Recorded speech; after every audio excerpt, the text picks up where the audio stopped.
الحمد لله رب العالمين والصلاة والسلام على نبينا محمد الأمين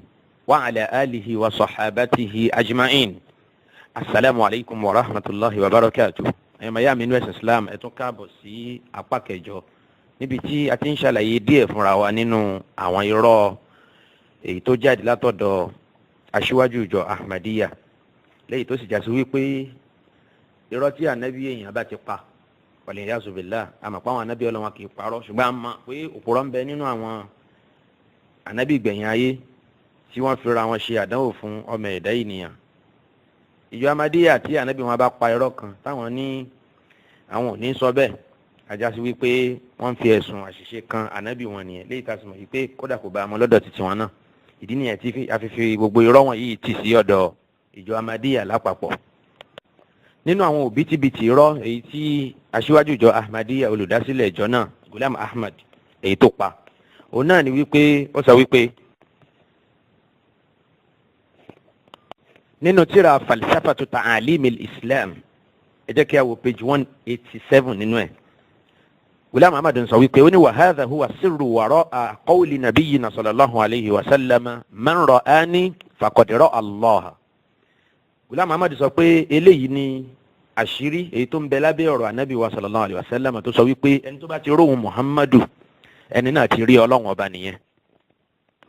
mo mọ̀ pé yìí náà ní ha irú ọ̀rọ̀ wo leléyìí. ìbéèrè lọ́dọ̀ ìjọ Ahmadiyya òun náà ni wípé ẹ jẹ́ ká wo àdìsí náà ẹ bá tú tírà dáadáa torí pé ànábì yìí ti dáná sí yín lọ́rùn ìyẹn Ghulam Ahmad yẹn ó ní ànábì sallallahu alayhi wa sallam sọ pé ẹni bá ti rí òun ó ti rí Ọlọ́run ẹ bẹ́ẹ̀ lọ́wọ́ ti mẹ́yìn àti gbogbo àwọn ọmọ ayé yòókù nínú dọ̀lálẹ̀ tí wọ́n wà kọ́lọ́n jẹ́ kí wọ́n lè túbà kán lè ronú kúwàdà ẹ bẹ́ẹ̀ lọ́wọ́ wọn ń bó ní àdìsí wa kán sáwò kí wọ́n sáwò ń bó lẹ́ ànábì sallallahu alayhi wa sallam sọ wípé ẹni bá ti rí òun Muhammad ó ti rí Allahu subhanahu wa ta'ala kí wọ́n jẹ́ ká rí àdìsí náà wọ́n mọ̀ pé wọ́n à ní lè ṣe bẹ́ẹ̀ náà torí pé kò sí ní tó jọ bẹ́ẹ̀ nínú ẹ̀sìn wa ṣùgbọ́n àyàmá ìyá mi àní Ghulam Ahmad wà rí láyé musẹ̀ kò ń ṣe èèyàn kan tí èèyàn ti ẹ̀ gbọ́dọ̀ gbà pọ́ nílà káyé ni ámbẹ̀lẹ̀ ń tàṣí ká tó wá gbà wípé ẹni rẹ ni ká tó wá sọ pé al-Masihul Maw'ud tí àwọn mùsùlùmí ń retí àbí al-Imamul Mahdi òun náà ni ámbẹ̀lẹ̀ tàṣí kó tiẹ̀ tó wá pè rẹ̀ ní ànábì Ọlọ́run ká tó wá gbà fún nítorí wípé ẹni tí ó mú irọ́ ẹ̀ lódìdí lójú páálí báyìí báwo ni ó ṣe jó lóòótọ́ òun náà ló sọ fún wa wípé ẹni tá a bá ti lè bá irọ́ kan ṣoṣo lọ́dọ̀ ẹ̀ mo rò pé ẹ gbàgbé àwọn ọ̀rọ̀ tí mo sọ níbẹ̀rẹ̀ ọ̀rọ̀ mi ó ní ẹni tá a bá ti màmá irọ́ lẹ́ẹ̀kan ṣoṣo a ò tó nígbára lé ọ̀rọ̀ ẹ̀ mọ́ ó ní kéèyàn máa parọ́ ó ṣe déédéé kéèyàn fi Islam sílẹ̀ kó lóun ò ṣe mọ́ bó ti burú tó bẹ́ẹ̀ náà ló ṣe burú kéèyàn parọ́ ó ní irọ́ pípa ó dàbí kéèyàn bọ́ sórí àkìtàn ni kó máa kó gbẹ́ jẹ àtìgbẹ́ èèyàn àtìgbẹ́ ajá ẹ̀rí wípé fúnra ẹ̀ náà ló dára ẹ̀ lẹ́jọ́ ẹ̀ mọ̀ yá mi kí ló ṣẹlẹ̀ pẹ̀lú àdìsí yìí jàre ó ní pé aṣíwájú Abu Qatada radiyallahu ta'ala anhu nínú Sahih al-Bukhari àdìsí wà ní Sahih Bukhari wípé anabi sallallahu alayhi wa sallam sọ wípé man ra'ani faqad ra'a al-haqqa ẹni tó bá rí èmi Muhammad sallallahu alayhi wa sallam òdodo lórí nítorí àìmúnádóko ọpọlọ Ghulam Ahmad ó wá rò wípé al-haqqu nú àdìsí yẹn ìtumọ̀ náà ni Allahu subhanahu wa ta'ala torí pé oníkálukú wa náà ti mọ̀ wípé nínú orúkọ tọ́lọ́run ọba àlekíọ́lá ń jẹ́ òun náà ni al-haqqu ọba àlekíọ́lá sọ wípé fata'ala Allahul malikul haqqu suratul mu'minun aya 116 ẹni tó tú àdìsí níwọ̀n báyìí tó sì tú ẹ dákun báwo ló ń tọ́ yẹn bó lẹ́sẹ̀ rò wípé làákàyè múnádóko á ti mọ̀ pé IQ ẹ̀ kò ṣiṣẹ́ dáadáa ó lò gidi gan kódà kò tiẹ̀ gbádùn ọ̀pọ̀lọpọ̀ àìsàn ló sì ń ṣe lóòótọ́ Ghulam Ahmad kò gbádùn rárá máa padà máa sọ àwọn àìsàn tó ń bá ẹjà máa padà máa sọ fún yín tẹ́ẹ̀fì mọ̀ yìí pé ẹni tí gbogbo irú eléyìí ń bẹ lára ẹ̀ irú ẹni bẹ́ẹ̀ irú àwọn hallucinations wọ̀nyí kò ní ṣaláì má máa jáde lẹ́nu ẹ̀ àwọn ọ̀rọ̀ tí ò bá láàkáyè mu ẹ̀ ní ṣaláì má máa rí látọ̀dọ̀ ẹ̀ àdìsí wà ní Sahih Bukhari pé man ra'ani faqad ra'a al-haqqa. bákan náà àdìsí tó wá tẹ̀lé nínú dáàbò máa pe kadhab ní Ghulam Ahmad torí pé àdìsí mo kà tán yìí a lè pè ní mutashabih yẹn ni wípé Ọlọ́run jẹ́ al-haqqu anabi wa sọ pé ẹni bá rí òun ó ti rí al-haqqu ṣé ó túmọ̀ sí wípé ẹni bá rà anabi sallallahu alayhi wa sallam ó ti rí Allahu ni níta anabi sọ bẹ́ẹ̀ kọ́ nìyẹn torí pé lábala bíi tí àdìsí wà ní Sahih al-Bukhari ẹ rí àwọn àdìsí míì tí ó jẹ́ ká mọ̀túmọ̀ lámàyé tí òfin níjọra wọn òun ni wípé tá bá wo àdìsí tó tẹ̀lé lẹ́sẹ̀kẹsẹ̀ ń bẹ náà àdìsí Abu Sa'īd al-Khudri ó lóun gbọ́ tá ànábì sallallahu alaihi wasallam sọ pé man ra'ani faqad ra'a al-haqq, ẹni tó bá rí èmi ànábì ó ti rí pàápàá èmi ànábì. fa inna ash-shaytana la yatakawwanuni, torí pé dájúdájú ṣèyítọ́ọ̀nù kò lè fọ́ọ̀mù òun ànábì, ṣèyítọ́ọ̀nù lè fọ́ọ̀mù òun ànábì, yẹn ni pé kò lè gbé àwọ̀ òun wọ̀ lótìtọ́. ọ̀rọ̀ yìí náà káwọn ní súfí ká tún lọ kẹ́kọ̀ọ́ ńbẹ̀ níta ànábì sọ ń bì ní pé ṣèyítọ́ọ̀nù ò lè gbé àwọ̀ òun gangan wọ̀, ṣùgbọ́n ó ṣeé ṣe kí ṣèyítọ́ọ̀nù gbé àwọ̀ ẹlòmíì wọ̀ kó wá sọ fẹ́ni tí ó yọ sí lójú oorun wípé Muhammad eléyìí, ṣèyítọ́ọ̀nù lè gbé àwọ̀ ànábì sallallahu alaihi wasallam wọ̀, àmọ́ lè gbé àwọ̀ ẹlòmíì, yóò wá fi sínú ọkàn ẹni tí olóhùn lálà, àwọn tí rírì kúrì, àwọn oníṣúfí ìyẹn ni wọ́n pàdé ànábì bí Ahmadu Tijani ṣe ń sọ pé òun àtànábì bá débi pé ànábì kì í fi òun sílẹ̀ ńgbà kọ̀ọ̀kan, pàápàá jùlọ láwọn ọjọ́ kan, bóyá ọjọ́ Monday àtọjọ́ Friday, ó ṣe wà nù Jawahirul Ma'ani, ó ní ànábì kì í tiẹ̀ yà pẹ̀lú òun nígbà kọ̀ọ̀kan, gbogbo gbàlà ànábì ń jókòó tí làwọn jọ ń sọ̀rọ̀, òun béèrè béèrè lọ́wọ́ ànábì sì ń dáhùn.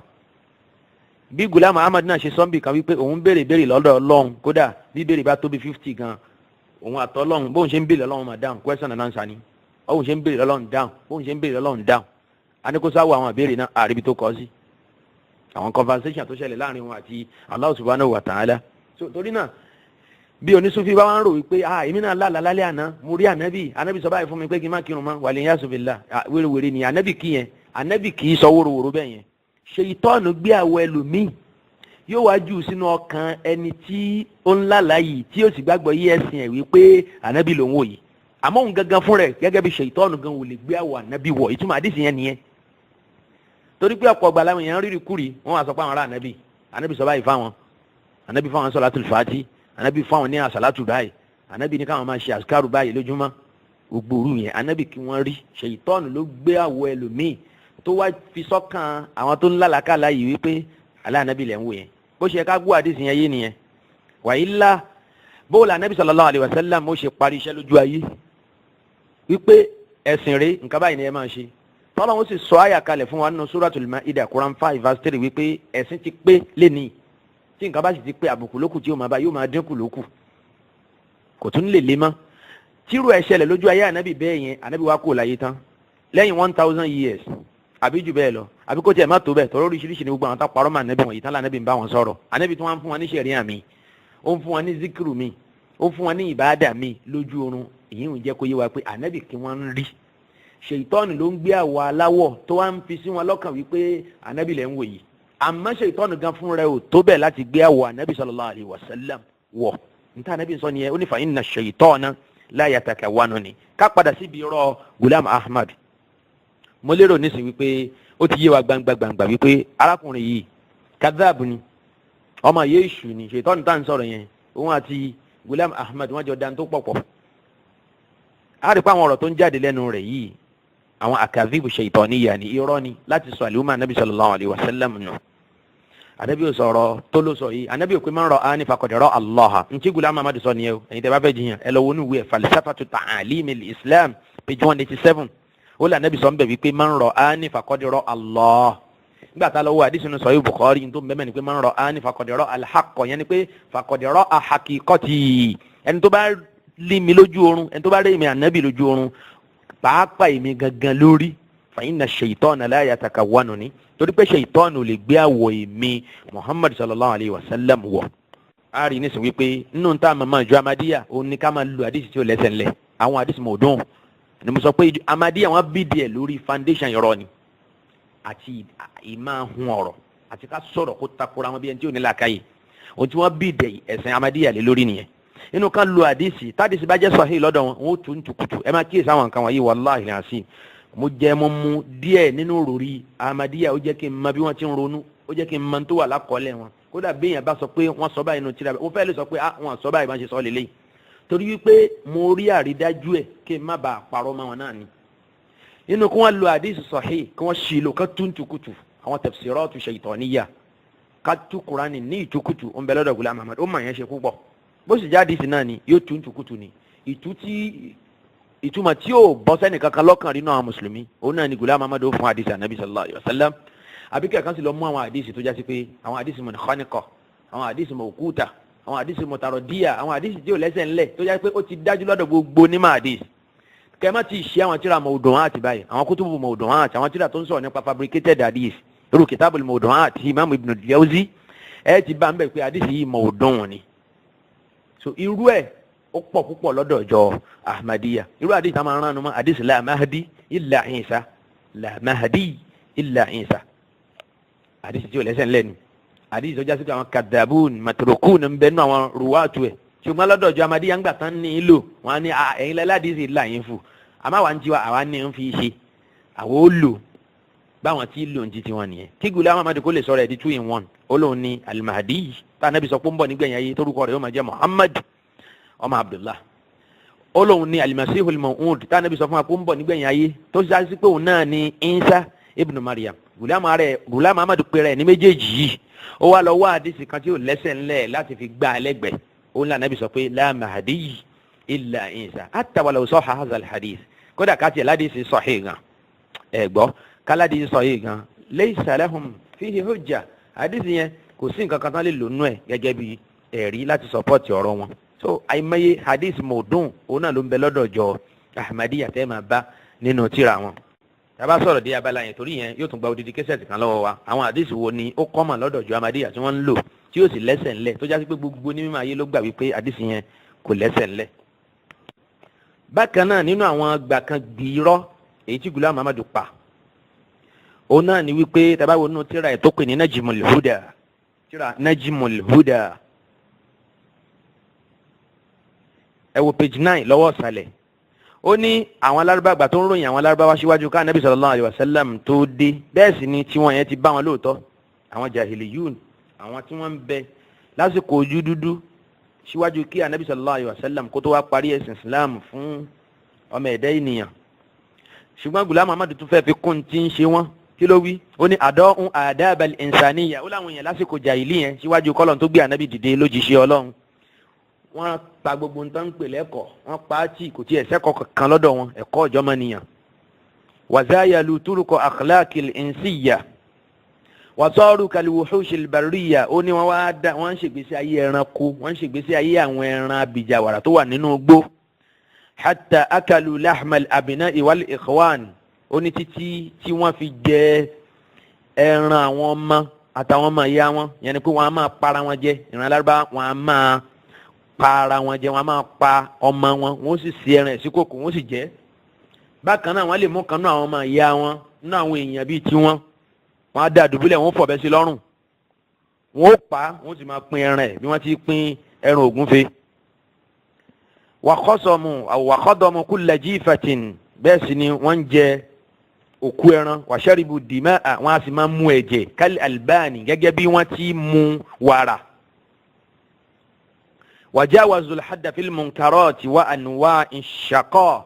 Bákan náà wọ́n kọjá àlà níbi gbogbo àwọn ìwà tí ò dáa àti ìran orí burúkú, ìwà orí burúkú ó ń bẹ lọ́dọ̀ wọn. Ẹ máa yá mi ní ẹ̀sìn Islam. Mo sọ fún wa lọ́pọ̀lọpọ̀ gbà wípé Ọlọ́run ní ká má ṣàbòsí fúnra wa. Kódà tó bá ṣe é ṣe, tó bá já sí wípé a ò nífẹ̀ẹ́ ara wa, tí àwọn èèyàn kan bá wà tá à nífẹ̀ẹ́ wọn, wọ́n lè má jẹ́ lẹ́sìn wa, àbí kẹ́ wọn dúró déédéé, wọ́n ń ṣàìdá fún wa. Àwa fẹ́ sọ̀rọ̀ nípa wọn, àgbọ̀dọ̀ parọ́ mọ́ wọn. Ẹ wo Quran chapter 5 verse 8. Níbi yìí lóòótọ́ àwọn tí Ghulam Ahmad ń sọ̀rọ̀ nípa wọn yìí, ọ̀pọ̀ wọn kùfárù ni wọn, àwọn tí ò dọ́lọ̀ mọ́. Ṣùgbọ́n gbólóhùn wípé wọ́n ń ṣe ẹran èèyàn, wọ́n ń jẹ, yálẹ̀ ọmọ wọn ni wọ́n ń jẹ ni àbí kí àwọn ọmọ ìyá wọn ń bolé lè wà nù àwọn tí ra tán. Abéèrè lọ́wọ́ ìjọ Ahmadiyya pé kí wọ́n wá jáde fún wa. Tí mẹ́yìn pòfẹ́sọ̀ ni o, bóyá o ti fẹ́ di pòfẹ́sọ̀ nísìn, kó máa di tó bá fẹ́ di lọ. Wọ́n mọ̀ pé irú ìlú tá a wà yìí, Nàìjíríà yìí, nílùú tí ìjọba ò ti rí tẹ̀sìn rò bó ti tọ́, òun náà láyé ti gbarú wọn. Kò ní jẹ́ ìlú ẹ̀sìn Islam. Gbogbo àwọn tí wọ́n dánrú ẹ̀ wò, ẹ̀ka tán Íjíbítì àtàwọn ìlú míì, ẹsẹ̀kẹsẹ̀ wọn ò tara yẹ̀ wọ́n ń sà. Bíjọba ò bá fẹ́ ṣe bẹ́ẹ̀, aráàlú ò ní dákẹ́. Ìpèrú eléyìí ni ó máa kọ́ àwọn èèyàn Arabic language nírú Dr. Tìmẹ́yìn yìí. Ìyẹn kan náà àwọn àfa àgbàjọ Ahmadiyya. Gbogbo màtó ló ń kọ́, ó tún wá ń jẹ́ Ahmadi. Abẹ́rẹ́ ń tó ń tẹ̀lé ni. Èmi ò fẹ́ mú tiẹ̀ gbọ́ ni, kí ló kàn mí pẹ̀lú ti Tìmẹ́yìn. Ọ̀gá ẹ̀ òun náà ni mò ń bá lọ́rọ̀. tí ṣe Ghulam Ahmad kódà àwọn ọmọ Ghulam Ahmad àtàwọn khalifa ẹ̀ gan ní olókùn pọ̀ nínú àwọn tíra wọn ètò pọ̀jù ní ọ̀rọ̀ tí mò ń ka ọ̀rọ̀ Ghulam gangan ni yanahu kama taqulu al-arabu labudda an tuqtala al-hayyatu min ra'siha ẹ jẹ́ ká pa ejò yìí látorí ẹ bá fẹ́ pa ejò orí ni ẹ ti pa bí ẹ bá gé ejò nírú ó ṣe ṣe kó ń tọ́ yẹn kó fọwọ́ rẹ̀ wá wàhálà ẹ gé lórí ẹ bá gé lórí ẹ bá fi ilẹ̀ ẹ jẹ́ kó máa jà pitipiti káàkiri torí pé ẹ ti gé lórí kò ní ó kàn já poró ni kò ní wàhálà kan tó fẹ́ dálẹ̀ mọ́. Ghulam Ahmad la bá lọ́rọ̀ àbáwọn tì mẹ́yìn àbáwọn lọ́rọ̀ torí náà ń kọ́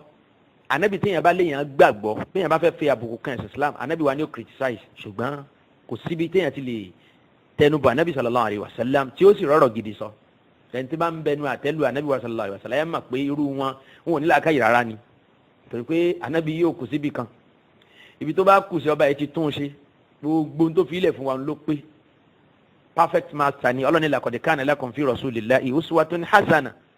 so anabi wa kù síbi kan lọ́lọ́run fi gbé kalẹ̀ gẹ́gẹ́ bí àwòkọ́ṣe ntọ́lọ́run bá fẹ́ ká kọ́ṣe ẹ̀ lé lórí ọlọ́run ti jẹ́ òye wa yálà nú alukur'an àbí nú ọ̀rọ̀ ohun tọ́lọ́run rán sí wa so torí náà kọ́ ẹ fi èèyàn kọ̀ọ̀kan lẹ̀ nínú ìjọ Ahmadiyya tẹ̀ mà ládùúgbò yín ìmáàmù yìí òun ló ń kírun fún àwọn jama yìí ń bí Ahmadisi ni mo sọ fún wa pé ńgbà kan kódà tó gbọ́ pé nílùú wa yìí a rí mọ́sálásí kan tí ẹni tó jẹ́ pé Ahmadi ni tó sì ń jẹ́ ìmáàmù fún wọn bẹ́ẹ̀ abẹ́rẹ́ pé nǹkan ṣe wá láwùjọ wa níbo làwọn chief imam wà níbo làwọn àfáàgbà wà láwùjọ wa káwá bá débi pé ẹni tó ń kírun fún wa Ahmadi ni kò yé jẹ́ mẹ́mbà Ahmadiyya ó sì ń kírun ládùúgbò ní mọ́ṣáláṣí àdúgbò rẹ̀ wọ́n sì fi jẹ́ ìmáàmù ẹ pé nǹkan ti ṣe wá bẹ́yẹn gbogbo ẹ̀yin tẹ́ ń kírun lẹ́yìn irú èèyàn bẹ́yẹn tẹ́ ẹ̀ bá ronúkúwàdà kẹ́ẹ̀tì kí agbọ̀n yọ kíákíá nísìnyí ẹ̀ ń ṣe ìrun yín lófò torí pé ibi tó ń lọ lẹ́yìn ló lọ ó bá dijọ́ àlìkíyàmà tọ́lọ́ máa pe ìmáàmù yín jáde tó ní kẹ́yìn náà tẹ̀lé ń bolẹ̀ ayé àṣìjọ yẹn sòtòrí náà ń kọ́ bẹ́ẹ̀ ṣe gbọ́dọ̀ kírun lẹ́yìn àràbà àbí lápẹ́ni òòṣà àtàwọn olíwo tẹ́ ẹ̀ gbọ́dọ̀ kírun lẹ́yìn referend àbí pastor evangelist bẹ́ẹ̀ náà lẹ́ẹ̀ ṣe gbọ́dọ̀ máa kírun lẹ́yìn ẹni tó jẹ́ Ahmadi yẹn abadan Sa'īd Tìmẹ́yìn ò gbọ́dọ̀ tó nùrún ẹ wá pè kó wá ṣe wá sí lu yín ẹ̀yin tọrọ òye náà yín mùsùlùmí pé wọ́n máa ń gbádùn ọ̀rọ̀ Tìmẹ́yìn no àìmọye kèfèrí tó mọ̀ ọ̀rọ̀ sọ ìyẹn kọ́ lọ́lọ́run fẹ́ lò ṣálá Abu Jahali ò dá láwọn ni Abu Jahali lásìkò Ànábì sallallahu alaihi wasallam ṣé wọn ò dá láwọn ni ẹ̀yin ọlọ́ka ọ̀rọ̀ tó ń jáde lẹ́nu wọn ṣe Abu Lahabi ò mọ̀rọ̀ sọ ni ṣùgbọ́n ǹjẹ́ àwa jókòó ti rú èèyàn bẹ́ẹ̀ yẹn káwá fi òótọ́ tọ́lọ̀ ní ká tẹ̀lé káwá fi sílẹ̀ ẹ jẹ́ kí n padà síbi ọ̀rọ̀ Ghulam Ahmad jari nínú tírà Najmul Huda page 9 ó láwọn lárúbáwá ká Ànábì sallallahu alaihi wasallam tó dé ó ní wọn a máa ṣe ọmọ sí kòkò wọn ó sì jẹ àbí wọn ó yàn jẹ wọn fi ṣe súyà bákan náà wọn a máa jẹ ẹran ọmọ ìyá wọn ẹ bá abéèrè lọ́wọ́ ìjọ Ahmadiyya wípé ń bọ̀ lọ́rọ̀ yìí wà nínú ìwé tán nínú tírà wo láti rí alukurani ló wà ní àbínú àdìsí Ànábì sallallahu alaihi wasallam kí wọ́n ṣàwò pé lárúbáwá yàwọ́ tó bó ṣe ròyìn wọn yìí yẹn pé wọ́n ń jẹrin èèyàn lárúbáwá kì í dánrú eléyìí wò torí pé kanat lahum nufusun abiyya indahum nufusun abiyyatun ta'ba akhlaqan kahadhi àwọn lárúbáwá wọ́n ní ẹ̀mí kọ̀wọ̀ sí gbogbo orú wọn yìí ẹ ò ní bá lọ́dọ̀ wọn irú eléyìí ò sí lọ́dọ̀ ntí Kùránì ni wọ́n ntí Islam ni wọ́n ń ṣe ntí Kùránì ni wọ́n ń ṣe inú ẹ̀ náà ni wípé wọ́n á máa bọ́ ọmọ obìnrin wọn wọ́n á máa pa láàyè tọ́n bá bí wọn ó lọ bò ó mọ́lẹ̀ torí pé wọn àfẹ́ kó jẹ́ ìdójútì fún àwọn eléyìí jẹ́ kó eléyìí yé wa náà Al-Qur'an àmọ́ pé ọ̀ya wọn wá ń ṣe tó wáyé wọ́n ń sun jẹ níbo nìyẹn wà ní Qur'an kí ló tọ́lọ́hún sọ wọ́n fi ń ṣe súyà àbí wọ́n ń dín wọ́n ń roast ẹ̀ tòótọ́ nínú nǹkan ẹbí lọ́wọ́ ìjọ Ahmadiyya kí wọ́n sá wo ibi tí ọ̀rọ̀ yìí wà. bákan náà wọ́n máa tẹ̀síwájú nínú ìwé kan ṣoṣo tí à ń sọ yìí náà nínú tírà Najmul Huda ẹ kọjá sí page 26 àti page 27 la asàfùlà nínú tírà yìí kọ́mọ́ ẹ lọ sínú tírà falsafatu ta'alim al-Islam page 26 àti 27 ó sọ ń bẹ̀ wípé kana al-arabu yawma'idhin qad tadannaw ila ahatti darajati al-hamadiyya ó láwọn lárúbáwá wọn ti di ẹranko lásìkò yẹn ká Nábì tó dé lam yahud ladayhim ayyu nizamin yu'allimuhum al-qiyam al-insaniyya kò sí ìlànà ẹ̀sìn kan àbẹ́tò gbèsè ayé kan àbẹ́sìn kan èyí tí ó kọ́ wọn bí ọmọ nìyàn ṣe wù ọmọlúwàbí láwùjọ wa kanat al-ma'asi mafakhira indahum yatabahawna biha ó ní bẹ́ẹ̀ sì ni ẹ̀ṣẹ̀ tó ti di tí wọ́n fi ń ṣe fáàrí láàrin ara wọn. kana al-wahidu minhum yahtafizu bi mi'ati zawjat ó ní ẹ̀rí èèyàn kan ṣoṣo nínú wọn tí ó ní ìyàwó èyí tó lé ní 100 ẹnìkan ṣoṣo nínú àwọn Lárúbáwá náà ó ní yóò ní ìyàwó tí ó tó bí 100 mi'atu zawjati ló pè yẹn ni pé hundreds of wives èèyàn kan ṣoṣo lásìkò jahili. Ìbéèrè lọ́dọ̀ ìjọ Ahmadiyya ni wípé nígbà tí èèyàn bá Ghulam Ahmad nígbà tó fẹ́ parọ́ tí ò ní táṣírí ò ní bò ń bẹ̀ rárá ó ní wọn a máa níyàwó léyìí tí ó jẹ́ 100 ẹnìkan ṣoṣo yóò ní 100 ìyàwó mi'atu zawjati yẹn ni pé hundreds of wives tá bá ní hundreds yìí nígbà tá bá sọ pé thousands àmọ́ iye thousand tó lè jẹ́ ó túmọ̀ sí pé ó ju 1000 ẹ̀yọ̀ kan ṣoṣo lọ nìyẹn. So mi'atu zawjati yẹn ṣe 200 ni àbí 300 àbí 400 torí tí Ghulam Ahmad ń sọ ń bí nìyẹn yẹn ni pé ẹnìkan ṣoṣo àwa ní mi'at kò sọ pé asharatu zawjat ó ní mi'atu zawjat ó dà ẹmú yẹn wá ń bolo wà wípé àwọn Lárúbáwá ní jahili wọn a máa fẹ́yàwó lẹ́yìn tí ó ju 100 lọ àbí bíi 200 àbí bíi 300 ẹni kí wọ́n ṣáwò àkọọ́lẹ̀ wò nìyẹn wà. Lóòótọ́ ká fẹ́yàwó ju ẹyọ̀kan lọ ó dà ju 4 lọ ó ń bẹ síwájú kí Ànábì sallallahu alaihi wasallam tó dìde gẹ́gẹ́ bí òjíṣẹ́ Ọlọ́run. Nínú àwọn ẹ̀rí tá a rí tó fi hàn wá pé wọn a máa fẹ́yàwó púpọ̀ ṣùgbọ́n kì í ṣe bíi hundreds bí Ghulam Ahmad ṣe pé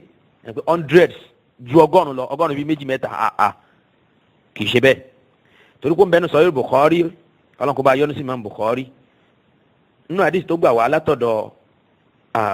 Imam Bukhari sọ pé Ghailanu Saqafi wọn ló gba Islam gbà tó gba Islam ìyàwó 10 lónìí Ànábì wa sọ fún un pé ikhtar minhunna arba'an ṣá 4 nínú wọn mú 4 nínú wọn mú 4 tó bá wù ẹ́ nínú wọn kó kọ́ àwọn yòókù sílẹ̀ káwọn náà lọ lọ́kọ mi. Bákan náà Imam Abu Daud òun náà gbà wá wípé Umayratul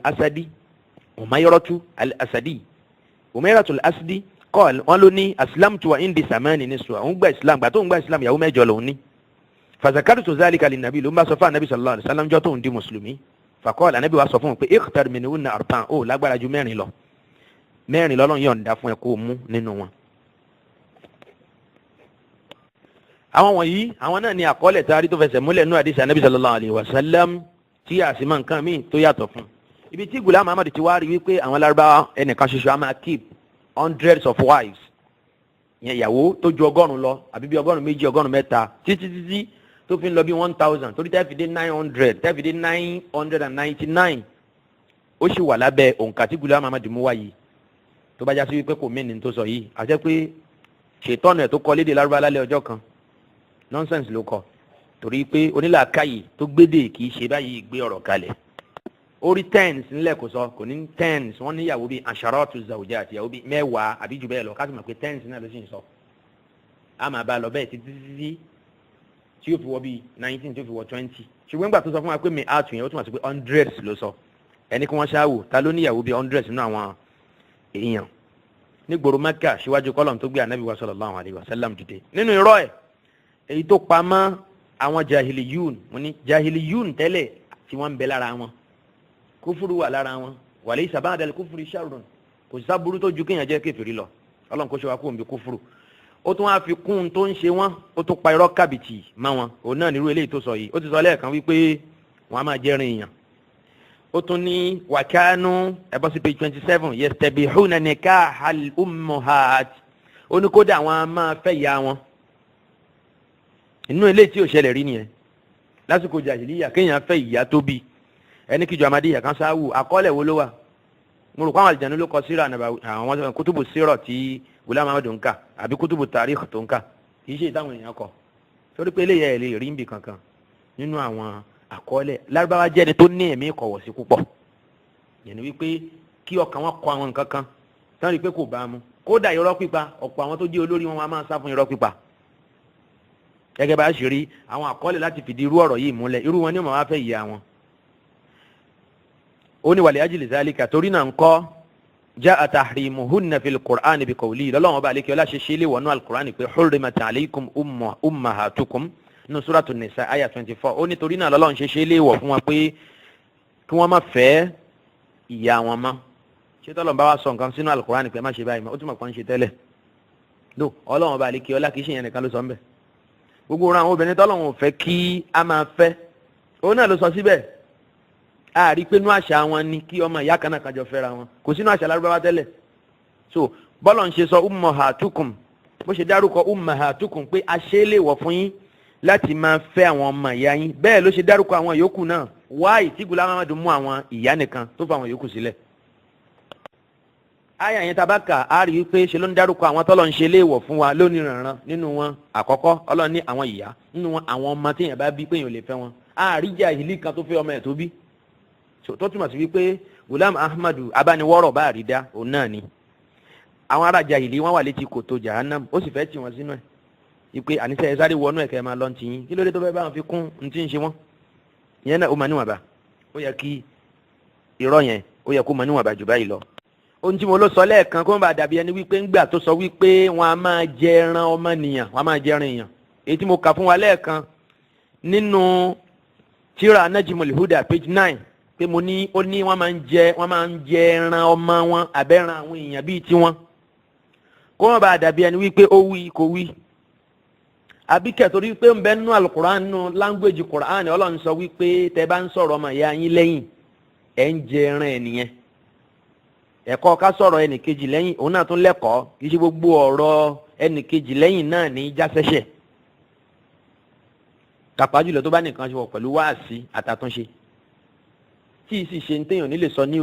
lójú onítọ̀hún ìyẹn ò ní jẹ́ṣẹ̀ gẹ́gẹ́ báwọn onímọ̀ ṣe kà tábàwò Riyadu Salihin ní báàbù tí Imam An-Nawawi tó ti sọ̀rọ̀ nípa ń tàn pé ní gíbà so ó túmọ̀ sí pé Ghulam Ahmad mi ni wípé jíjẹ ẹran ọmọnìyàn òun náà ni pé sísọ̀rọ̀ ẹ̀ lẹ́yìn nítorí nìkan nìyẹn toró tuntun sọ́nbì ní tí ò jẹ́ káṣírí ẹ̀ bò nínú tíra falsafatu ta'alim al-Islam page 27 ó ní kadhalika kanu ya'kuluna al-mayta ó láwọn jahili wọn a máa jòkú ẹran torí bó ṣe máa ń rìpíìtì ọ̀rọ̀ ẹ̀ káàkiri nìyẹn làṣírí ẹ̀ ò ṣe kí ń bò tẹ́ ẹ̀ bá rí kẹ́ rí mi bal lahmal bashari aidan kódà wọn a máa jẹ ẹran ọmọnìyàn gan ó tuntun sọ bal lahmal bashari aidan ó ní kódà ẹran èèyàn gan wọn a máa jẹ ẹran èèyàn mi ò mọ̀ bóyá wà ń bẹ̀ ń gbà yẹn bóyá orí ni wọ́n ń fún un àbí kẹ̀yì tán bóyá wà ń bẹ̀ ń gbà tí wọ́n ń fa ẹran èèyàn tí wọ́n fi ń ṣe súyà. ó tẹ̀síwájú ó tún parọ́ máwọn ará jàhìlì àwọn kèfèrí ìgbà yẹn ó ní máa mi sáàmà tí kò sí ẹ̀ṣẹ̀ náà abẹ́rẹ́ ẹgbẹ́ wọn ní nakratun fi siyaqin nafi tufidul umum ó ní kò sí ẹ̀ṣẹ̀ náà bó ti gbé ọ̀rọ̀ yẹn kalẹ̀ nìyẹn fil alam láyé yìí illa kanu yatunaha àfi kó jásí pé wọ́n da ẹ̀wọ̀n rajà pé kò sí ẹ̀ṣẹ̀ náà tí wọ́n da Ghulam Ahmad ṣe lè yóò wà pọ̀ báyìí ẹ̀wọ̀n ẹni ẹlẹ́ni kí ló dé tó ń bá wọn wá ọ̀rọ̀ nígbà tí wọn ò rí dá kí ló tó tún dáràn kún ọ̀ràn tí wọ́n ti dá tẹ́lẹ̀ báyìí wa kana aktharuhum yakfuruna billahi aslan yẹn wà ń bẹ́ àmà bẹ́ẹ̀ wa muzahum kanu ya'iduna albanati bi aydihim àmà kan wà ń bẹ́ wọn a máa bu ọmọ wọn mọ́lẹ̀ ó ní walakinnahum ó tún tẹ̀síwájú wa yaqtuluna al-aytama wọn a máa pa ọmọ òrukàn liyakulu amwalahum láti jẹ owó wọn kanu fi zahiri unasan ó láwọn jahili wọn èèyàn ni wọ́n níta bẹ́ẹ̀ ti ń rí wọn walakinnahum maslubul uqul àmọ́ wọ́n ti kó làákàyè wọn lọ wọn ní ọpọlọ rárá la haya indahum wọn tiẹ̀ lójútì wala hishma kò tiẹ̀ sí wàmálúwàbí lọ́dọ̀ wọn wọn yìí kóra tì wala ghira bákan náà wala ghira wọn ní tara gbogbo eléyìí tó fi ròyìn wọn yìí ọ̀rọ̀ kọ̀rọ̀ lélẹ́yìí pé wọn ní ìtìjú rárá wọn ní wàmálúwàbí bẹ́ẹ̀ sì ni wọn ní tara eléyìí sọkúsọ ni ó yẹ kó sọ wípé inú ìwà tó gbajúmọ̀ láwùjọ wọn nìyẹn kì í ṣe pé ó yẹ kó sọ wípé gbogbo wọn òun náà ni wọn ní ìtìjú torí kó ní ìtìjú wà nù wọn ẹ bá ká àtàwọn ará jàhìlì nínú àwọn ìwà tó ń bẹ lọ́dọ̀ wọn òun náà ni ìwà ìtìjú àwọn kan láàrin àwọn èèyàn kan láàrin àwọn kíláàsì kan nínú wọn òun náà ni ìwà àbàjẹ́ oríṣiríṣi tí Ghulam Ahmad ń sọ yìí ló ti rampant ṣùgbọ́n àwọn míì ń bẹ nù wọn náà àwọn tó ń pè ní ashraf àwọn ẹni yìí àwọn abiyì inú wọn gbogbo àwọn yìí kò sí lọ́dọ̀ wọn. ó ní kana aznahum ẹni tó bá ma ṣìnà ṣe jù nínú wọn asbaqahum ila ri'asa tí wọ́n bá fẹ́ yàn sípò ní magají àdúgbò chairman local government lọ́dọ̀ tí wọn ò ní kọ́ débẹ̀ ẹni bá ma ṣìnà ṣe jù. Ghulam Ahmad ó sì bẹ̀rù Ọlọ́run díẹ̀ nítorí ìdí èyí béèrè lọ́wọ́ ìjọ Ahmadiyya wípé àwọn ọ̀rọ̀ tí ànábì yẹn pamọ́ àwọn ará jahili ẹ̀sà wo níbo làwọn ọ̀rọ̀ náà ẹ̀sà wo bí tí ó wà káàsì rínú àkọọ́lẹ̀ tó lẹ́sẹ̀ ńlẹ̀ kì í ṣe pé kákàmọ́ jáde nínú ìwé ìtàn kan àwọn ìwé aláròyé àbí nǹkan kan ìyẹn kọ́ là ń sọ. nínú àwọn irọ́ kàǹkà èyí tó jáde látẹnu Ghulam Ahmad ó náà ni wípé ó ní ànábì wa sallallahu alayhi wa sallam ó sọ wípé the apostle of God, peace be upon him, said, when an epidemic afflicts any town, its inhabitants should leave the town at once. Otherwise, they will be among those who do battle against God. Ghulam Ahmad sọ wípé Ànábì wa sallallahu alaihi wasallam sọ wípé tí àjàkálẹ̀ àrùn bá ṣẹlẹ̀ nílùú kan, kí àwọn èèyàn ó yára kúrò nílùú yẹn kíá, kí wọ́n tètè ya bẹ́ jáde kúrò nílùú náà. Torí pé tí wọ́n bá ṣì wà nínú ìlú náà, Ọlọ́run ó ṣì wọ́n mọ́ àwọn tó ń gbógun ti òun Ọlọ́run. Ọ̀rọ̀ tí Ghulam Ahmad sọ yìí ó wà nínú newspaper wọn tán pè ní Al-Hakam tó jáde ní August 24, 1907. Àdìsí yìí tí Ghulam Ahmad fi ti sọ́dọ̀ Ànábì sallallahu alaihi wasallam yìí ojúlówó irọ́ mà ní, torí pé opposite ní tó l'Ànábì sọ yìí gan l'Ànábì sọ. Ẹ jẹ́ ká wò nínú Sahih al-Bukhari kí l'Ànábì wa sallallahu alaihi wasallam sọ gan. Ǹjẹ́ Ànábì sọ pé tí àjàkálẹ̀ àrùn bá ń jà níbì kan, ṣe ni káwọn ará abẹ kí wọ́n kúrò ńbẹ̀. Torí pé tí wọ́n bá kúrò ńbẹ̀, wọ́n ń gbógun ti Ọlọ́run Ọba. Tá bá wo kìtàbù tibb, kìtàbù at-tibb nínú Sahih al-Bukhari, káwo báàbù ma yuzkaru fi ta'un, ìyẹn ni pé ọ̀rọ̀ nípa at-ta'un, àjàkálẹ̀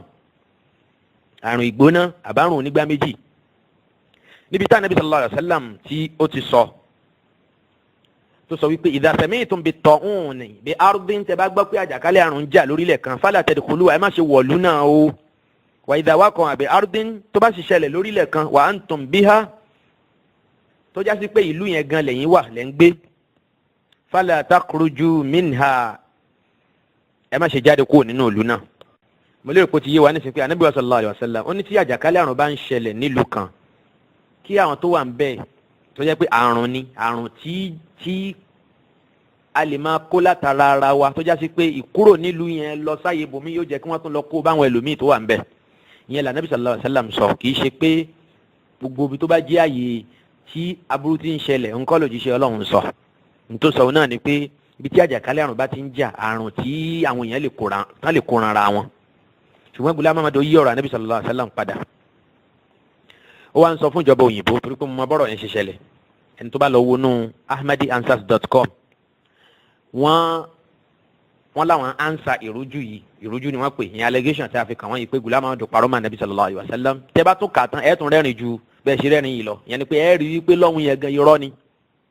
Torí pé n tó ń sọ ìyàtọ̀, ṣùgbọ́n ju Ahmadiyya jẹ́jọ kan tó já sí pé tẹ́ bá ní wọ́n sọ nǹkan báyìí, kàkà kí wọ́n dákẹ́ kan ní bẹ́ẹ̀ ni a sọ ni, eléyìí jẹ́ kan náà àwọn àṣìṣe wa. Mi ò rí wọn rí láyé yìí rí. Mi ò rí Ahmadiyya rí kí ó confirm mistake kan wípé bẹ́ẹ̀ ni Ghulam Ahmad ṣe mistake yìí lóòótọ́. Mi ò rí kò ṣẹlẹ̀ rí. Bẹ́ẹ̀ sì ni wọ́n ní ọjọ́ àfà ó ti pẹ́ mọ́ṣáláṣí. Ó ti tó bí ijọ́ mélòó tá a ti ń bá ìjọ Ahmadiyya bọ̀ wẹ́rẹ́wẹ́rẹ́. Kápá jùlọ àwọn tá a jọ wà lórí WhatsApp group nínú wọn, àbí tí wọ́n kó wa lọ sí group wọn tán láwọn fẹ́ kọ́ wa lẹ́kọ̀ọ́, àwọn fẹ́ sọ wá di Ahmadiyya ní WhatsApp group kan tá ń pè ní Educating Non-Ahmadis. Educating Non-Ahmadis. Ìgbà tán dá sílẹ̀ wọn kọ́ pé ní Dealing with Salafists. Dealing with Salafists.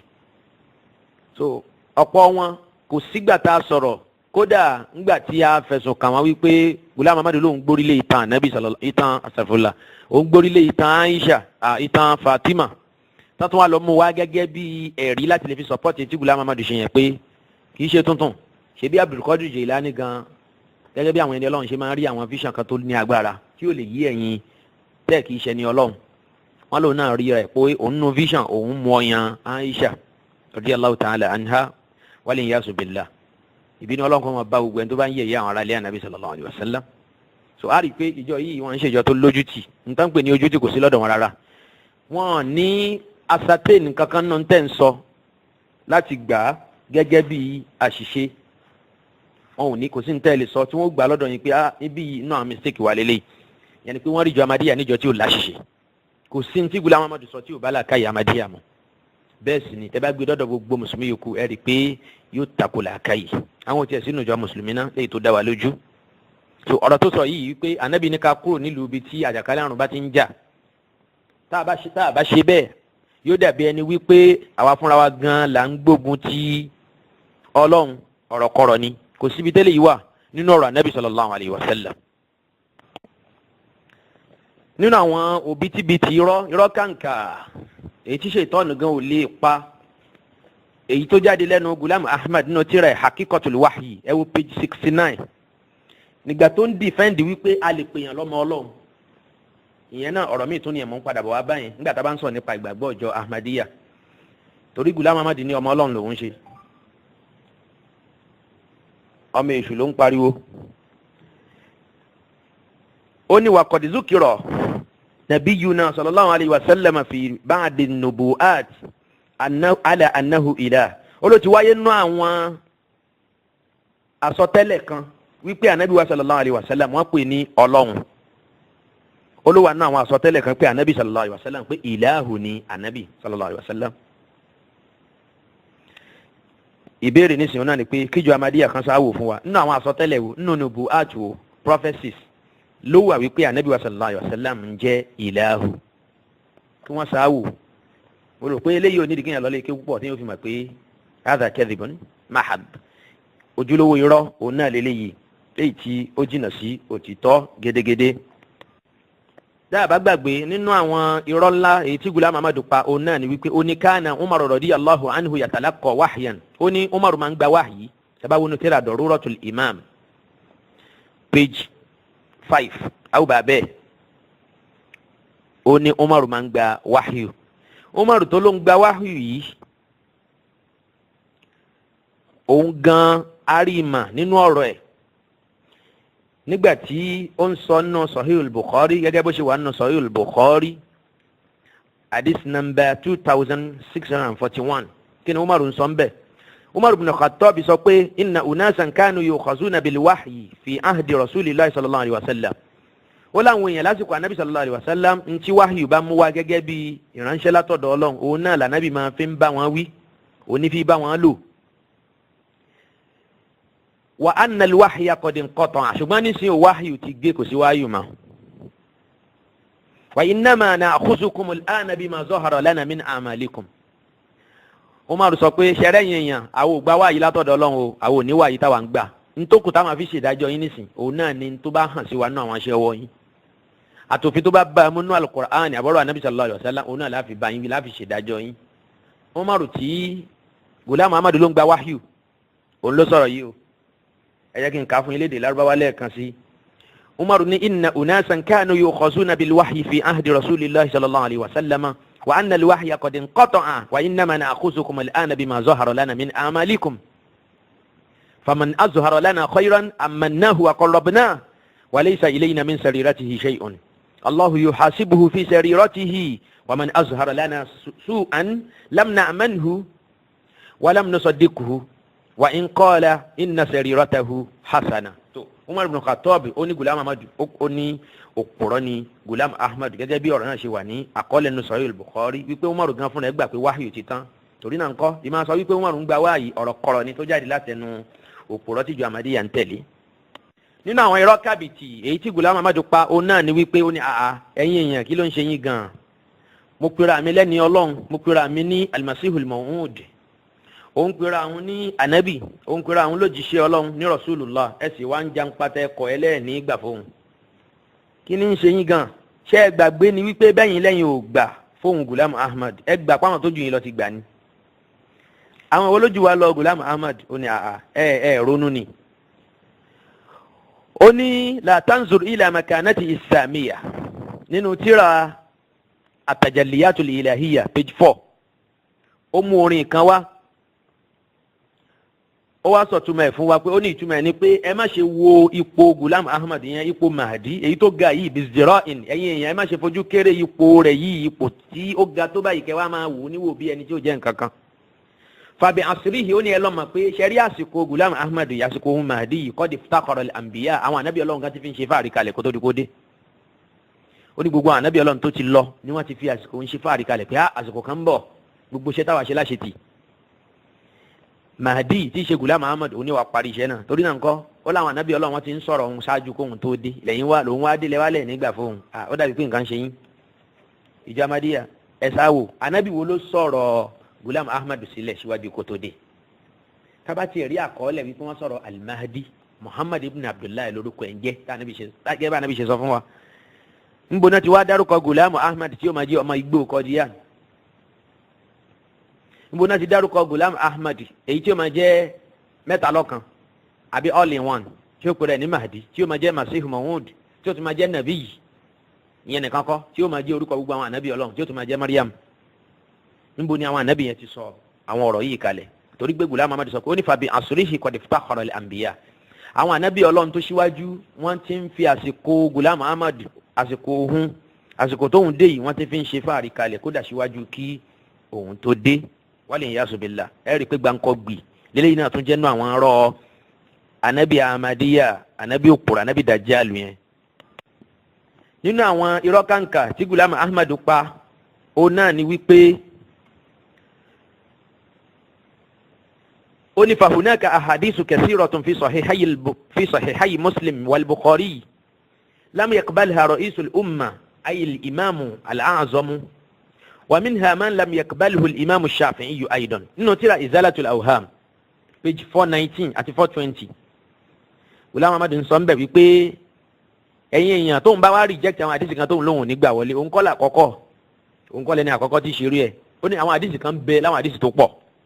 ahadis kẹsìrọ̀ àwọn àdìsí tó pọ̀ bó ti wí náà nìyẹn ó ní tí ń bẹnu Sahih Bukhari tó sì wà nù Muslim tó já sí wípé àwọn àfa gbà jùlọ náà àlùmọ̀ yìí gẹ́gẹ́ bí Imam Bukhari gẹ́gẹ́ bí asàfùlà gẹ́gẹ́ bí al-Imam Abu Hanifa àti Imam Shafi'i wọ́n reject àdìsí náà wọn láwọn ò nílò ìbá kó nu Bukhari bí ó bá rí kó bọ́ sí ẹ̀rí ajẹgbọ́dọ̀ ní Gulam Ahmad tó ń wẹ̀ ní kúnra ẹni títí ẹ ti jóná tó fẹ́ máa kó náà máa tẹlómi ó ní Imam Abu Hanifa àti Shafi'i wọ́n reject ọ̀pọ̀lọpọ̀ àdìsí nínú Sahih Bukhari ìjọ Ahmadiyya ó yẹ ṣáà wo àwọn àdìsí náà tí Bukhari tí Imam Shafi'i mà kó ń bẹ nínú Sahih Bukhari tó lóun ò nílò ẹ ṣáà wò àwọn àdìsí náà tó ń bẹ nínú Sahih Bukhari tí Abu Hanifa reject ẹ tó lóun ò nílò tó sì mà kó ń bẹ nínú Sahih Bukhari ẹ ṣáà wò ṣẹ́rí ní tẹ́ẹ̀fín lè ṣe bẹ́ẹ̀ ni pé àkọ́kọ́ náà ìgbà wo ní Bukhari ìgbà wo náà bí Imam Bukhari wọ́n bí Imam Bukhari ní year 194 ẹ gbọ́ Abu Hanifa kú ní year 150 Imam Shafi'i kú ní year 205 ó túmọ̀ sí pé Imam Bukhari ò tí kọ Sahih Bukhari ètò dájú nìyẹn torí pé Bukhari fún rẹ̀ gan ó padà kú ní 256 tọ́rọ̀ bá rí bẹ́ẹ̀ ó túmọ̀ sí wípé aṣíwájú wa àfáà wa àgbà alimami Muhammad ibn Abdullah afwan Muhammad ibn Ismail ibn Ibrahim ibn al-Mughira ibn Bardizbah al-Bukhari al-Ju'fi Imam Bukhari àwọn kékeré ló wà tí Imam Shafi'i fi dágbére fáyé Abu Hanifa tẹ̀ ti kú tipẹ́tipẹ́ ń jẹ Abu Hanifa kú ní 150 Imam Shafi'i kú ní 205 wọ́n wá bí Bukhari ní 196 tóun náà padà kú ní 256 níbo wá ní Sahih Bukhari wà lásìkò yẹn tí àwọn àfáà méjèèjì yìí tí wọ́n mọ̀ wípé àdìsí wà ní Sahih Bukhari wọn àti gbà wọlé ìjọ Ahmadiyya ntí Gulam Ahmad ń tra láti ṣe ni pé láti lè sọ fáyé pé òun nìkan kọ́ ló máa ń reject àdìsí tó wà ní Bukhari àwọn kan náà ti ṣe bẹ́ẹ̀ síwájú òun bẹ́ẹ̀ sì ni ṣe jẹ́rìí òun gan fún rẹ̀ gẹ́gẹ́ bá ṣe nígbà tó fẹ́ lo àdìsí wípé ohun kan wá láti sánmọ̀ tó ń sọ fáwọn èèyàn wípé ẹ̀yin èèyàn khalifa Ọlọ́run rẹ̀ lórílẹ̀ o ẹ tẹ̀lé tí í ṣe al-Mahdi ẹ tẹ̀lé ẹ ṣe bẹ́yìn àfún ó pọ̀n Imam Bukhari lé ó ní àdìsí tó bá wà ní Bukhari bó lẹ ṣe rò pé àdìsí náà lẹ́sẹ̀ ńlẹ̀ tó àdìsí náà gbádùn pọ̀ kódà àlàáfíà rẹ̀ yóò ní agbára púpọ̀ ṣùgbọ́n gbà tó rí wípé àwọn àdìsí Bukhari táwọn èèyàn fi ń takò nísìn torí pé gbogbo àwọn àdìsí tó ń sọ wípé yín sọmọ Maryam máa ń padà bọ̀ nígbẹ̀yìn ayé yóò sọ̀kalẹ̀ síbi báyìí gbogbo àwọn àlàyé yẹn nínú Sahih Bukhari Muslim ilé ti bá wọn ìgbà yẹn ni ìwà máa Bukhari rí mọ́ ìwà yíjú padà sí máa Bukhari pé kí ló ń dààmú Bukhari òun ṣànẹ́bì ẹ̀rí ọ̀pọ̀ ẹni tó bá fẹ́ da ẹ̀sìn rú bí wọ́n ti sọ nìyẹn wọn ni wọ́n sì wá sọ Buhari dànẹ́bì wọ́n sọ Buhari di màlẹ́kà wọ́n sọ Sahih Buhari di Kùránì tá à ń sọ Buhari di Kùránì àbódò ń dààmú yín òdojú ẹja olódo náà lọ́pọ̀lọpọ̀ àwọn tó ń sọ ọ̀rọ̀ wọn wọ́n fẹ́ da ẹ̀sìn rú ni tẹ́bá ti rí jìyàn tí ń tẹ́nu àbùkù bá Imam Bukhari tó ń pè lólódo tó ní ògbó lárúbáwá tó lọ ọmọ Rọ́ṣíà ni ọmọ Rọ́ṣíà kọ́ ọmọ Cameroon ni kẹ́ ẹ tètè mà pé irú àwọn èèyàn bẹ́ẹ̀ abẹ̀sìnjẹ́ ni wọ́n torí wípé àlùmọ̀ yóò sùn látàná wájọ́ tí Imam Bukhari ń kọ́ Sahih Bukhari wọ́n sì rí n tó wà nínú ẹ̀ gbogbo ẹni bá fẹ́ fi àbùkù kan Sahih Bukhari ẹ kọ́kọ́ jẹ́ káwọn òun bó ló ti kẹ́kọ̀ọ́ ta ló kọ́ tó bá tiẹ̀ ní qualification tó tiẹ̀ lè fi sọ̀rọ̀ nípa Sahih Bukhari torí pé la yatakallamu fil Bukhari illa al-ulama. àwọn àfáà tó jẹ́ specialist nínú hadith àwọn ni ó sọ̀rọ̀ nípa Sahih Bukhari tí a tiẹ̀ wòye sí tí wọ́n sọ bí irú Imam Daraqutni, irú àwọn Imam Ishaq ibn Rahawayh àbí Rahawiyya ẹ bá wọn mi ṣe ń pè. àwọn àfáà gbà bẹ́ẹ̀ irú wọn ló lè sọ̀rọ̀ nípa Sahih Bukhari tá tiẹ̀ wòye sí ọ̀rọ̀ wọn pé àwọn àfáà yìí sọ̀rọ̀ òótọ́ ni Imam Bukhari kì í ṣe ma'sum. ṣùgbọ́n àwọn òpònú ń sìn, àwọn ọ̀dẹ́ ń sìn, àwọn olódo burúkú tó já sí wípé àtàdís mọ̀ọ́dún àti makzub, àwọn fabricated hadith, àwọn ò mọ̀ yàtọ̀ láàrin ẹ̀ pẹ̀lú sahih. irú wọn lẹ́ẹ̀ máa gbọ́ tí ó máa sọ pé Ànábì ní adabani rabbi fa ahsana ta'dibi. irú ẹni tó ń pe Imam Bukhari lódò yìí tó ní Buhari ò mọ̀ kankan, tó ní Buhari ń parọ́ mọ́ Ànábì. bẹ́ẹ̀ bá wá kíyèsí ọ̀rọ̀ ẹ̀ yóò máa wá mú àwọn fabricated hadith wa, hadith tí wọ́n lè sọ pé kó wá níbo la Ànábì ti sọ bẹ́ẹ̀ tí ó fi kú kò ní rí. irú hadith adabani rabbi fa ahsana ta'dibi níbo nìyẹn wà nínú hadith Ànábì? Ànábì sọ pé Ọlọ́run kọ́ òun lẹ́kọ̀ọ́, sọ pé Ọlọ́run kọ́ lẹ́kọ̀ọ́, ṣùgbọ́n níbo la hadith yẹn wà láwí? hadith yẹn kò ní sanad, la sahih wala da'if, kò lákọọ́lẹ̀, yẹn pé kò sí lákọọ́lẹ̀ nínú ìwé hadith. so báwọn yìí ti ṣe nìyẹn, èyí tó bá fẹsẹ̀ múlẹ̀ nínú hadith wọn á dàrú àwọn èèyàn lójú pé ẹ má tẹ̀lé wọn o, Buhari ò ṣe ma'sum o, ọ̀rọ̀ kọ́rọ̀ ni. ṣùgbọ́n níjọ́ tí wọ́n bá fẹ́ lo Bukhari tán nídìí Buhari wọn ní ọmọlúwàbí ni Buhari. àfàgbà onímọ̀ púpọ̀ ṣẹ̀rí pé ahùlá yakiluna bimikyalayn mukhtalifayn, òṣùwọ̀n ọ̀tọ̀ọ̀tọ̀ làwọn yìí fi wọn ṣe double standard lélẹ̀, ntáǹpẹ̀ ní double standard òun náà lélẹ̀. so torí náà ẹ má jẹ́ ká gbọ́dọ̀ sí wọn lẹ́nu. Ghulam Ahmadu olórí òpùrọ́ ni. ó ṣeé ṣe lóòótọ́ lásìkò Imam Abu Hanifa kó reject àwọn àdìsí kan ń ti torí ìmọ̀ tóun mọ̀, bẹ́ẹ̀ sì ni àwọn àfáàyàn wọn kì í kọ́ṣe ara wọn, onímọ̀ ni gbogbo wọn. ó wá lè wò pé àdìsí lóòótọ́ kò sahih lọ́dọ̀ òun, ìṣẹ̀lẹ̀ bẹ́ẹ̀ lọ́dọ̀ àwọn àfáà ládìsí, ìyẹn la fi sọ pé ẹnìkan gbọ́dọ̀ dá sọ́rọ̀ àdìsí àfẹ́ni bá máa ń pa ẹ̀. ó ṣeé ṣe lásìkò Imam Abu Hanifa lóòótọ́ Buhari ò tí ì wáyé, àmọ́ kó wá jẹ́ sí pé àdìsí tí Abu Hanifa reject yẹn Buhari padà kọ́ sínú Sahih Bukhari, kéèsì ọ̀tọ̀ nìyẹn. olóye sì ni ọ̀rọ̀ yé, innama yatadhakkaru ulul albab. abẹ́lẹ́ wọn bá lè kí ọlá kó ṣe wá ní ọlọ́gbọ́n, kó má ṣe wá ní òmùgọ̀ bí irú Ghulam Ahmad yìí àtàwọn tí wọ́n ń tẹ̀lé. torí náà ó pàtàkì kí a ṣọ́ra fúnrú àwọn ẹni bíbẹ́, àwọn ọmọ yéésù, àwọn tẹ́sù ń lò tó já sí wípé wọ́n àfẹ́ ṣẹ̀sìn ní tó tẹ́ wọn lọ́rùn náà fẹ́ máa múnú ẹ̀sìn. níjọ́ tá àdìsí bá gbé wọn lẹ́sẹ̀ tán fẹ́ fi sọ́pọ́ọ̀tì aburú tán ń ṣe bí irú òkú jọ́mẹ́jọ àti bẹ́ẹ̀ gbogbo àwọn rédíò yẹn wọ́n á wá àdìsí dọ̀yìn fún àdìsí mọ̀ọ́dún wọn á kó jáde wọn á lò. níjọ́ tá bá rí sahih tó ń sọ fún wa pé Ànábì ní ká ṣe báyìí, ó ní ká nírun gbọ́n, Ànábì ní ká má jẹ́ kí ṣòkòtò wa wọlé, níjọ́ yẹn wọ́n á ṣíjú sókè bí ẹni pé Ànábì tó sọ tọ̀hún yẹn àbí tán fi yẹn parọ́ mọ́ òun kọ́ ló sọ eléyìí lóòótọ́. Ghulam Ahmad ń sọ fún wa wípé orúkọ òun wà nínú Sahih Bukhari ó lánàá bí ti sọ̀rọ̀ nínú Sahih Bukhari, ó ní Buhari àdìsí sahih ni, tíra náà gbádùn púpọ̀. ńgbò ya Buhari ò dẹ̀ gbádùn mọ́ lọ́dọ̀ ẹ̀, ó sọ Buhari di non-entity. ó tún sọ ń bò míì, ó ní after all, ó ní when God and his apostle Muhammad sallallahu alaihi wa sallam and all the prophets have declared the supremacy of the second mercy of this period, ó là nábì àti wọn ànábì Ọlọ́run tó ti ṣíwájú oníkálukú wọn ló ti sọ wípé òun Ghulam Ahmad tí í ṣe mẹsáyà, ìyẹn Ìsá ọmọ Maryam táyé ń retí. ó ní wọ́n ti sọ wípé òun á tóbi, òun á bàbàrà, òun á pàtàkì ní ìwà ẹlẹ́ẹ̀kejì yìí due to his great achievement, látara àwọn iṣẹ́ tó tọwọ́ òun wá, àwọn àṣeyọrí tóun ṣe. then it is a satanic act, ó nítorí náà ń kọ́ ìwà ṣètánì ni to question me, kéèyàn máa bèè lọ́wọ́ òun Ghulam Ahmad pé why do you proclaim yourself superior to the first Messiah, the son of Mary? ó ní tí ò bá yẹ pé èṣù bá kó síyàn lágbárí, èèyàn ní máa bèè lọ́wọ́ òun pé kí ló tóun fi sọ pé òun lóore, òun lọ́lá wájú Ọlọ́run ju Ìsá ọmọ Maryam lọ. ṣẹ̀rípó kílẹ̀ báyìí nísìn. tó nínú àwọn aburú èyí tó tẹnu Ghulam Ahmad jáde nìyẹn. tẹ́ bá wọnú tíra Haqiqatul Wahyi èyí tó ń bẹ́nu Ruhani Khaza'in volume 22 page 159 lábala yìí nípa wípé Ghulam Ahmad sọ pé òun lóore ju Ànábì Ìsá alayhi salatu wassalam lọ, ìyẹn ò rújú ná. ṣùgbọ́n àwọn àyè ibi tó wà máa padà máa kó wá fún wa lẹ́kùnrẹ́rẹ́ nígbà tá a bá padà ń sọ̀rọ̀ nípa ohun tí Ghulam Ahmad sọ tó já sábùkù fún àwọn ànábì Ọlọ́run látòrí Adam tó fi dórí Muhammad sallallahu alayhi wa sallam. ó bí Allah subhanahu wa ta'ala kó ṣe ìmí àtẹ̀yìn olùgbọ́ mi kù lórí dáadáa ká tún lè tẹ̀síwájú níbi tí a bá ọ̀rọ̀ tí a ń sọ yìí lọ ibi tí a bá dé ká tún lè tẹ̀síwájú níbẹ̀ insha Allahu ta'ala. subhanaka Allahumma wa bihamdik ashhadu an la ilaha illa anta astaghfiruka wa atubu ilayk. wassalamu alaykum wa rahmatullahi wa barakatuh.